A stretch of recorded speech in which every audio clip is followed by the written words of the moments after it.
Hello student, आज जो हम बात करने चल रहे हैं वो रिप्रोडक्टिव हेल्थ के बारे में बात कर रहे हैं कि what do mean by reproductive health. First of all बात करेंगे कि रिप्रोडक्टिव हेल्थ होता क्या है। Reproductive health it means being physically, mental and socially health in all matters related to the reproductive system. Reproductive system से related जो भी हम लोग सोशली, मेंटल या फिजिकल हेल्दी होते हैं उसी को हम कहते हैं वो रिप्रोडक्टिव हेल्थ क्या है, फिट है, रिप्रोडक्टिवली फिट है। तो क्या लिखेंगे reproductive health, it means being physically, mental and socially healthy in all matters and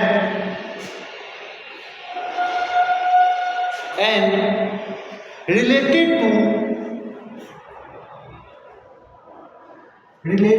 to the reproductive system. It means being physically, mental and socially healthy in all matters and related to the reproductive system. इसमें involves क्या क्या होते हैं ये बात करेंगे कि it involves awareness about body hygiene and safe practices during adolescence, in which हम क्या करते हैं, कौन कौन से मैटर जो है वो इन्वॉल्व है उसके अबाउट में बात करूँगा।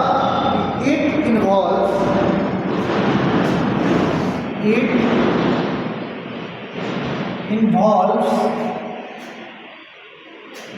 अवेयरनेस। इसमें इन्वॉल्व क्या क्या होते हैं उसके बारे में बात करेंगे। तो इसमें जो इन्वॉल्वमेंट होता है तो it involves awareness about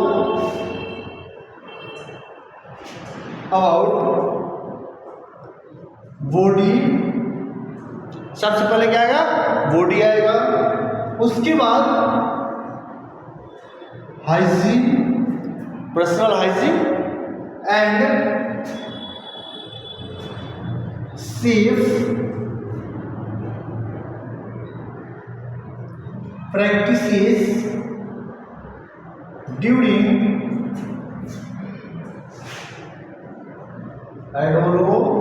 adolescence. ये सब मुख्य बातें हैं, मेनली हम इसी पे बात करेंगे कि इसमें होता क्या है कि it involves awareness about body hygiene and safe practices during adolescence. ये सब क्या है, रिप्रोडक्टिव हेल्थ का मेन अवेयरनेस है, इसी के अबाउट मुझे अवेयर होना है। इससे और भी क्या मुख्य बात है जिसपे हम लोगों को फोकस करनी है, उसे है कि प्रॉपर न्यूट्रिशन पे ध्यान देना। प्रॉपर न्यूट्रिशन होना चाहिए,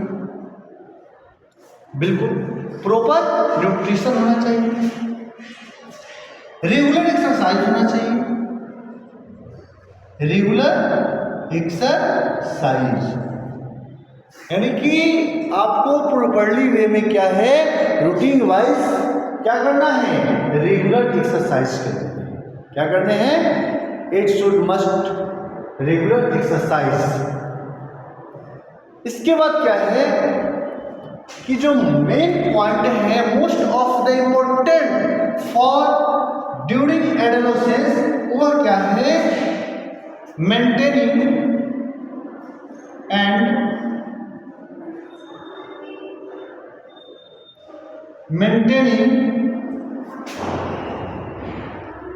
cleanliness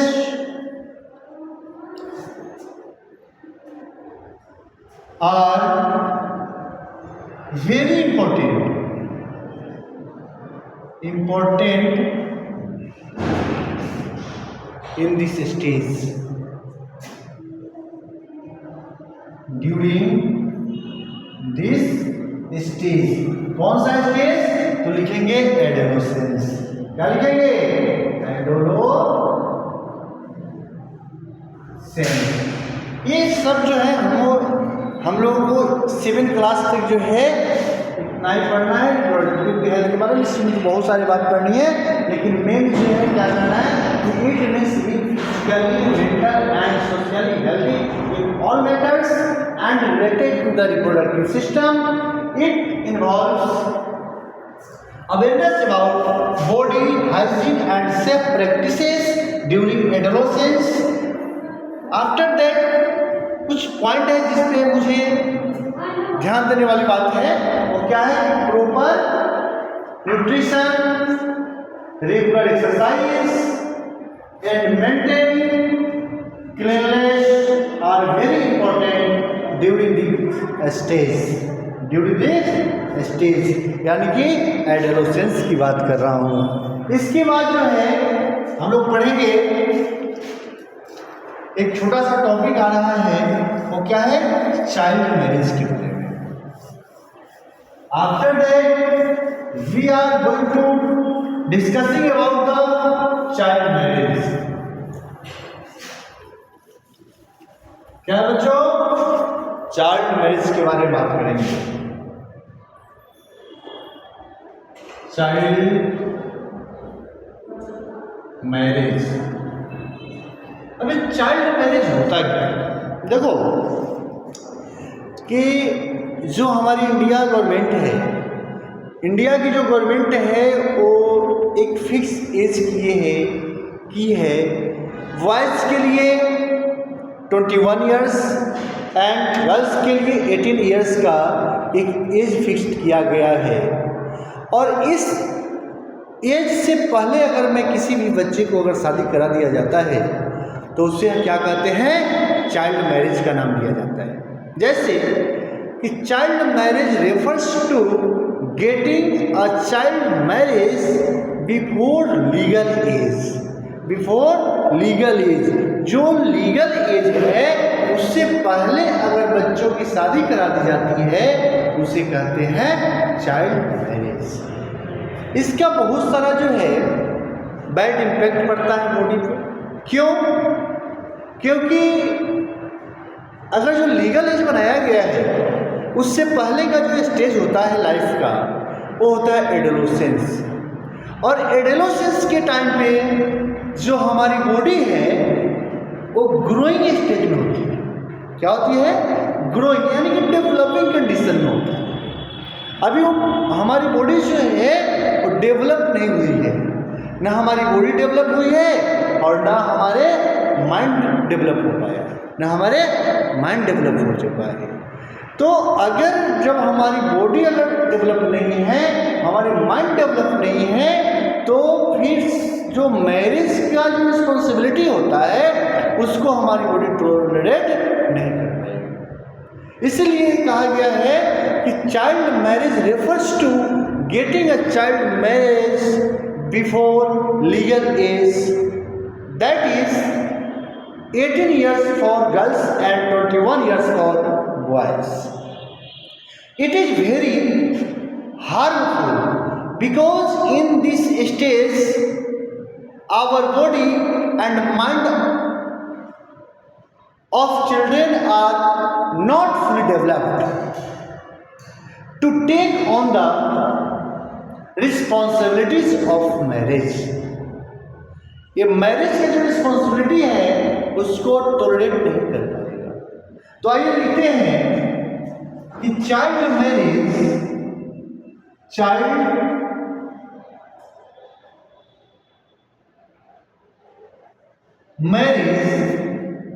is refers to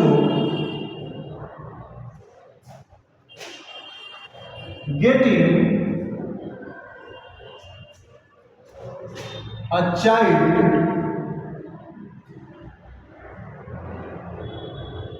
marries before legal age. अब लीगल एज क्या क्या दिया गया है, बॉयज का अलग है और गर्ल्स का अलग है। तो 21 years for boys and 18 years of girls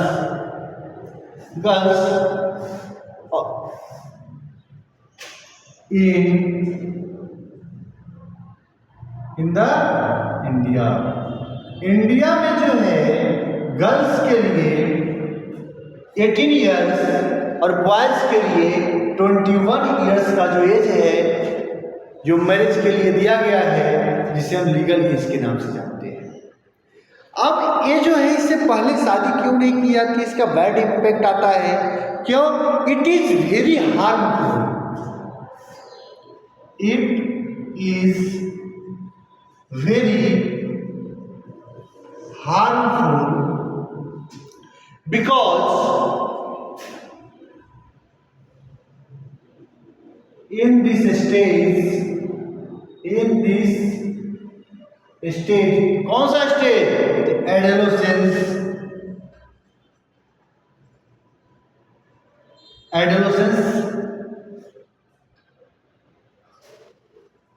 body and mind of children are not fully developed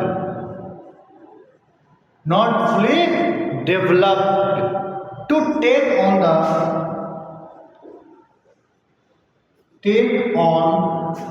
the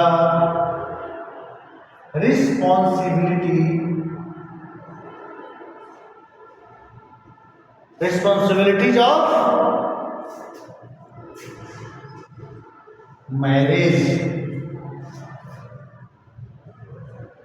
marriage की जो रिस्पॉन्सिबिलिटी होता है वो बच्चे टॉलरेट नहीं कर पाते।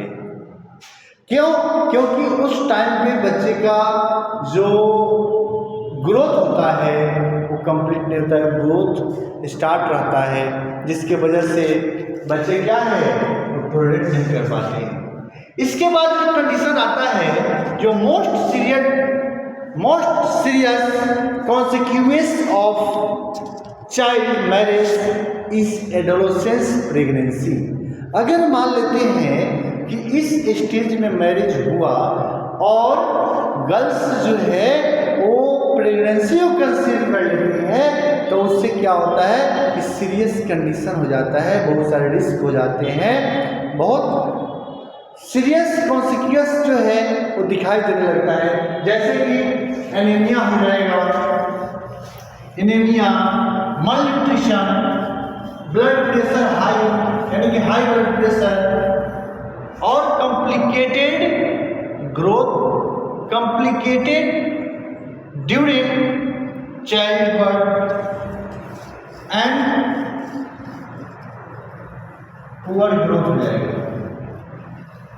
ये सब देखने को मिलता है। तो उसमें क्या लिखेंगे कि most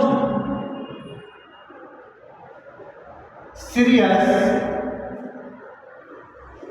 consequences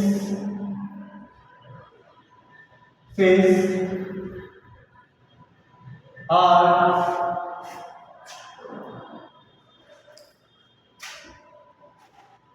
of child marriage or adolescence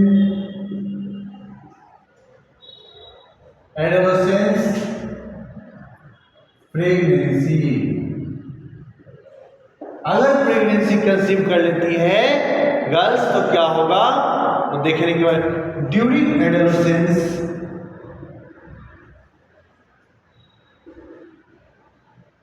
during adolescence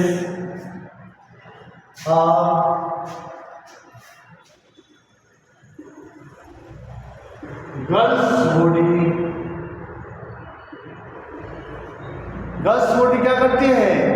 girls body is still growing.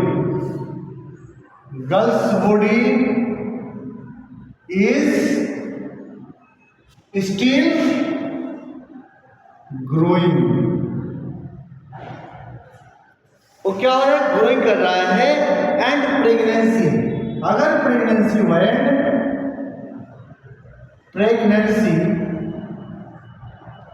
Pregnancy होने के बाद क्या होता है? Pregnancy at this stage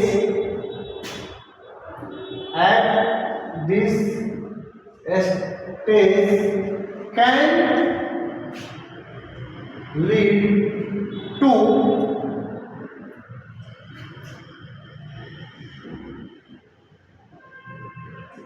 serious health risks such as anemia,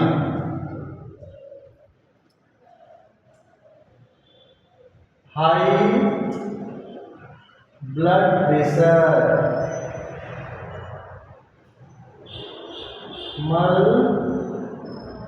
malnutrition, complicated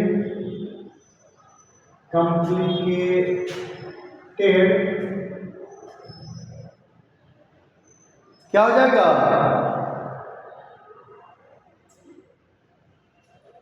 complication during childbirth. और लास्ट में क्या हो जाएगा? कि poor growth of body. Last में क्या हो जाएगा? Poor growth of body. तो आज के लिए इतना ही पढ़ते हैं, फिर मिलते हैं